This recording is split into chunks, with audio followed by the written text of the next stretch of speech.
Bonjour et bienvenue sur Medi 1 TV. À l'occasion de la tenue aujourd'hui et demain de la première édition du forum Maroc Diplomatique Sahara à Dakhla, nous mettons le focus sur la dynamique de développement économique que connaissent les provinces du sud du royaume. Le Sahara marocain, territoire de grandes ouvertures diplomatiques, en témoignent les nombreuses installations de consulats à Laayoune et Dakhla, sans parler de la reconnaissance américaine du Sahara marocain. Pour évoquer l'ensemble de ces points, nous avons le plaisir de recevoir Abdellatif Komat, doyen de la faculté des sciences juridiques, économiques et sociales de Ain Choc.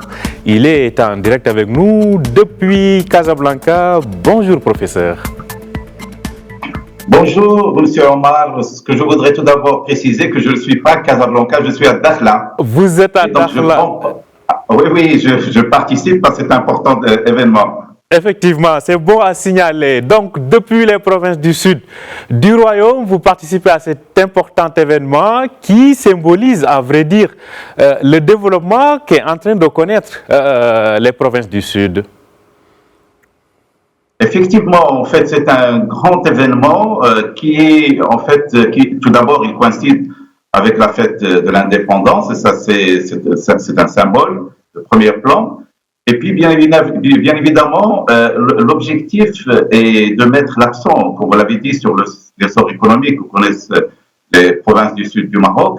Mais au-delà de cet essor économique, il s'agit de traiter de questions diplomatiques, la percée que connaît le Maroc à travers l'installation de dizaines de consulats dans les provinces du Sud, mais bien évidemment situer tout cela dans une dimension régionale, nationale et je dirais même africaine, parce qu'il s'agit tout d'abord d'évoquer la dynamique diplomatique du Maroc, notamment en Afrique, et puis bien sûr également de traiter toute la question de la coopération sud-sud, et bien sûr la coopération interpays africain et comment cette coopération peut être justement et donner un élan au développement de l'Afrique d'une manière générale. Et bien sûr la place du Maroc dans cette dynamique. On connaît l'ouverture que connaît notre pays sous l'égide de Sa Majesté sur l'Afrique depuis plusieurs années.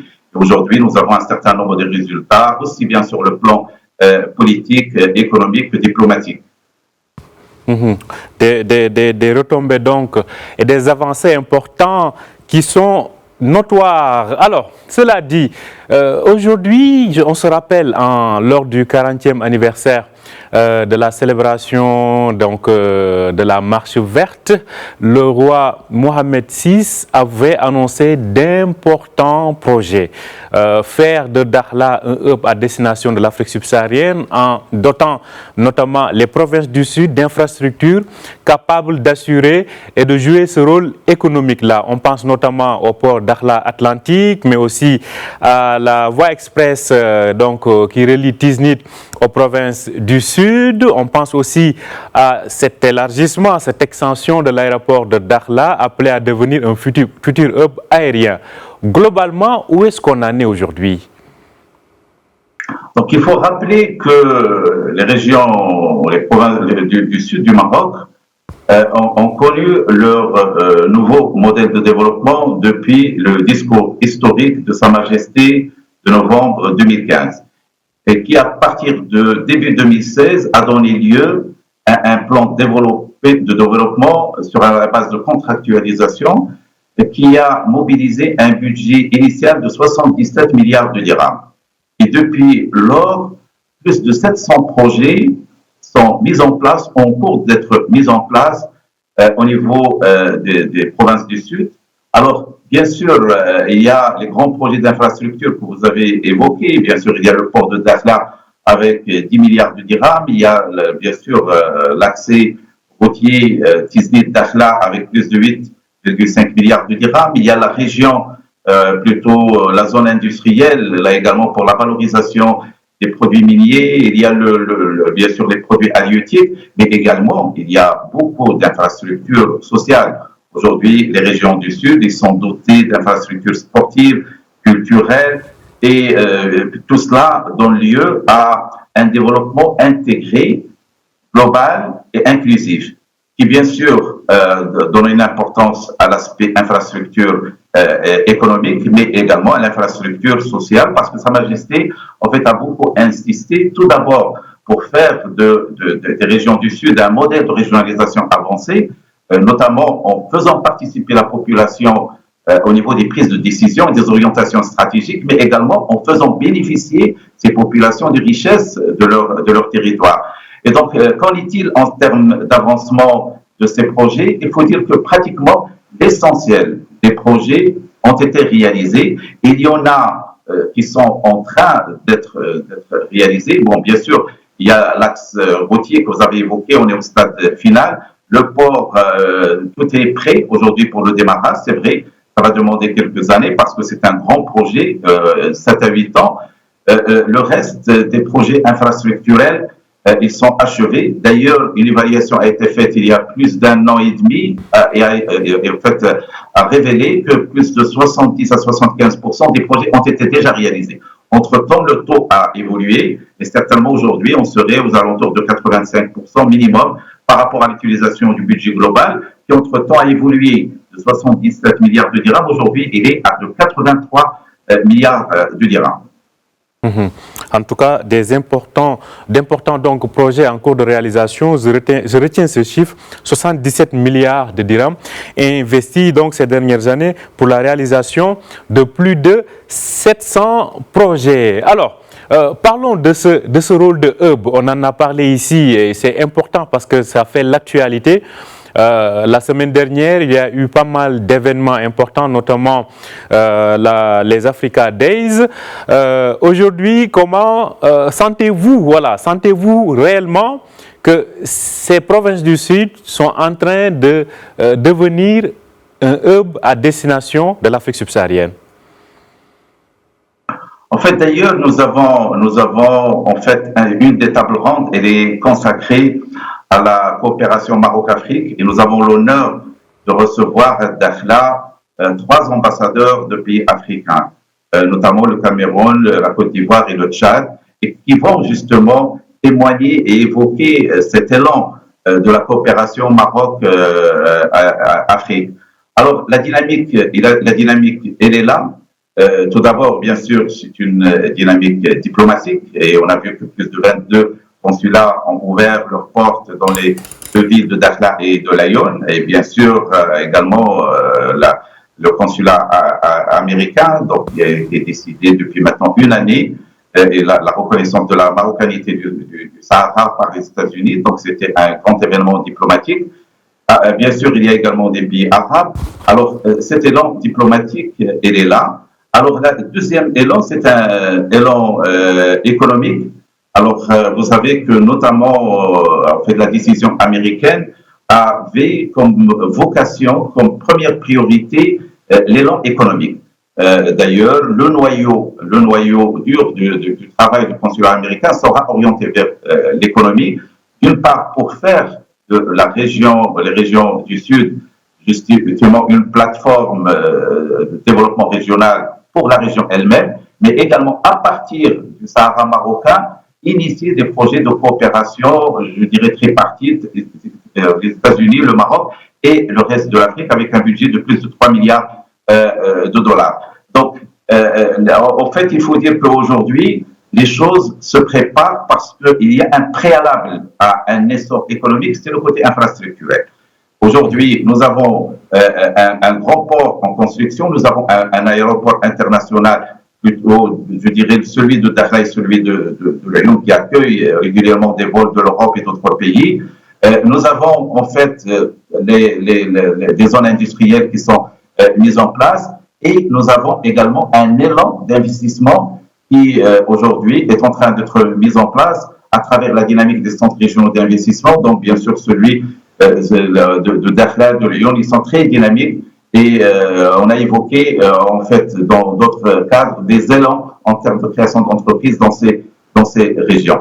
Donc la dynamique elle est là et on espère que tout cela va bien sûr se confirmer, se conforter parce que tout est prêt aujourd'hui en termes de mobilisation de la population, en termes des politiques publiques pour faire de ces régions des régions développées, mais également qu'il soit le lien entre le Maroc et je dirais même au-delà du Maroc, entre l'Europe, bien sûr le Maroc et le reste de l'Afrique. Et ça rentre parfaitement dans le cadre de cette coopération internationale, dans sa dimension mondiale, mais également la coopération sud-sud. Alors, vous l'avez évoqué tout à l'heure, les investissements étrangers, notamment américains.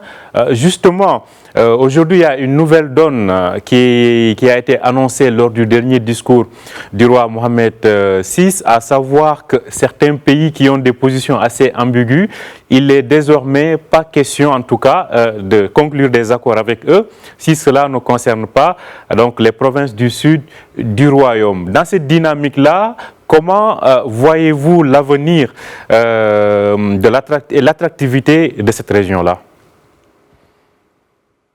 En fait, ça, c'est une déclaration forte de Sa Majesté. Il faut le dire que, en fait, bien sûr, s'il s'agit de coopérer, de collaborer, de commercer avec le Maroc, c'est avec le Maroc dans son intégralité. Il n'est plus question aujourd'hui, bien sûr, d'évoquer cet aspect-là qui, à un certain moment, a été évoqué au niveau de la Commission européenne et autres. Et donc, Sa Majesté a tranché cette question. On traite avec le Maroc dans sa globalité. Alors, en termes d'attractivité, en fait, aujourd'hui, je crois que la région, elle est devenue attractive. Tout d'abord, le côté touristique, on le voit. Donc, nous, on est sur place et on voit qu'il y a une dynamique touristique en termes d'investissement, en termes d'afflux, donc notamment vu, bien sûr, le caractère attractif en termes de dépaysement, en termes de sport. D'ailleurs, l'un des thèmes qui sera traité lors de ce forum sera justement cette dimension sport et développement du tourisme.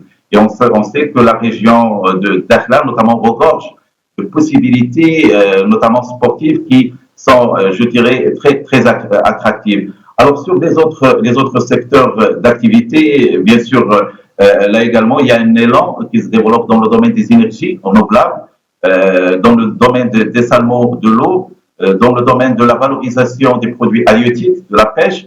Donc, tous ces secteurs-là, ce sont des secteurs très attractifs pour lesquels un certain élan d'investissement est là. Tout d'abord, bien sûr, il y a l'investissement, je dirais, régional, l'investissement de la population locale, parce qu'il s'agit de faire participer la population locale à cet élan économique. Il y a bien sûr l'investissement national, mais également il y a l'investissement international.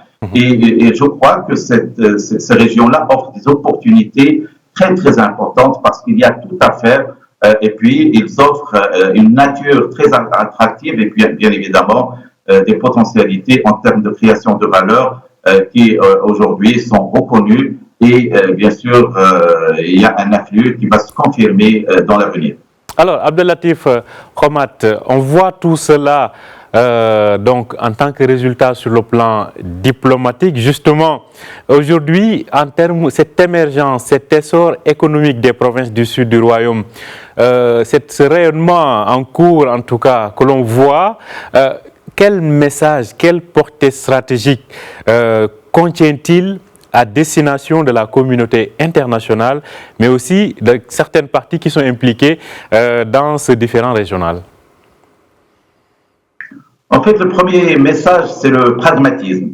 Le Maroc est un pays pragmatique. Nous sommes au Sahara marocain, et nous laissons de côté ce conflit qui nous est imposé. Bien sûr, on essaye de trouver des solutions, comme l'a dit Sa Majesté, politiques. Il ne s'agit nullement de négocier la marocanité du Sahara. Donc, mais en fait, il s'agit bien sûr de donner un élan au développement de ces régions à travers bien sûr cette ouverture diplomatique, mais également l'élan économique.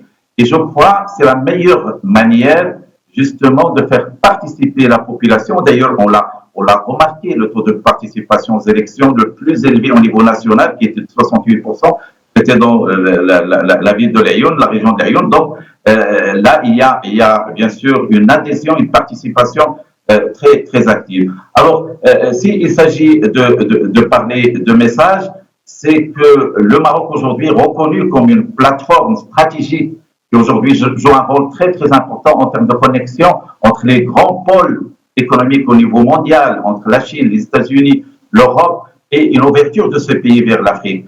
Mais bien sûr, si vous voulez collaborer, coopérer avec le Maroc, c'est en prenant en considération toute sa dimension territoriale. Et là, le Maroc est prêt justement à jouer un rôle très très important d'élan dans sa profondeur afrique pour justement être la plateforme de renforcement de la coopération entre ces blocs et le Maroc. Alors bien sûr, le Maroc ne fait pas de distinction. En fait, le Maroc, c'est un pays qui a toujours été ouvert sur le monde.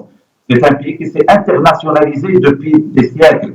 Et donc, aujourd'hui, le Maroc coopère avec toutes les parties prenantes, mais à condition que les valeurs, que les fondamentaux du Maroc soient respectés. Et donc, je crois que ce message est très clair et je crois qu'aujourd'hui, le résultat commence à être vérifié et avéré sur un plan concret, aussi bien sur le plan diplomatique que sur le plan de coopération économique. Abdellatif Komat, doyen de la faculté des sciences juridiques, économiques et sociales de Ain Choc, qui était en direct avec nous depuis Dakhla. Merci à vous d'avoir été donc avec nous ce matin et bonne suite donc de programme sur place. Merci pour l'invitation. Merci à vous aussi de nous avoir suivis. Je rappelle que vous pouvez retrouver cet entretien sur notre site www.medianews.com ainsi que sur nos pages sur les réseaux sociaux. Bonne journée, bonne suite de programme sur Médien TV.